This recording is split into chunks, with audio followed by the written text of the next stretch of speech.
It's changing the expectation of your average customer, your average consumer. They expect to have more access to these services, more ability to serve themselves, more ability to access stuff from their phones, to carry their work with them. We got things like the explosion of BYOD, and small wonder if we can't match what they've become used to, then they're going to start using their own devices for that particular purpose. So the office, we really need to get our act together and start looking at the things that we need to do. So where are we now? So we've got the first generation based on kind of corporate IT strategy, based on technology, well and truly behind this. Second generation, efficient IT delivery. I think that's where most IT shops are. We're still focused on delivering efficient IT services internally to the business. Businesses have moved on.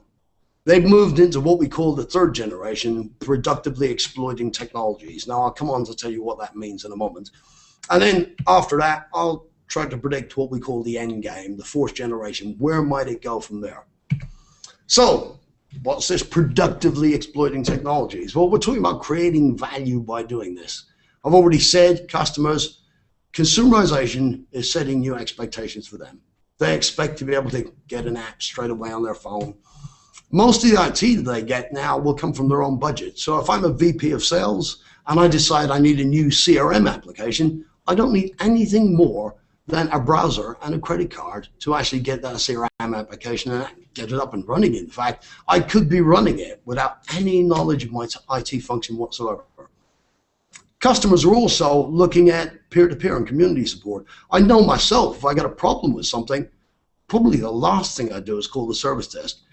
First, I'll probably Google it, then I'll ask other people, and perhaps reach out to the community.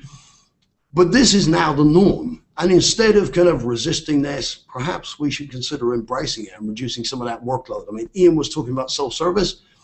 Ian was talking in the previous session about the fact that you will get more calls. In fact, we're talking to some of our customers, and what they're saying is, look, we can do things in order of business priority now. We're not kind of waiting in line for the next great thing to hit us that we need to respond to. You actually respond to the things that matter most. So this type of thing is becoming the norm, and really we should be assisting it rather than resisting it. So what happens with corporate IT strategy? So in this decade where consumerization is setting the new normal, the spending of the enterprise on internal IT from a strategic perspective is less and less important. Now, I'm not saying that we don't need to worry about what we're spending on IT. We'll always be asked to deliver efficient and effective IT services. From a strategic, from a business perspective,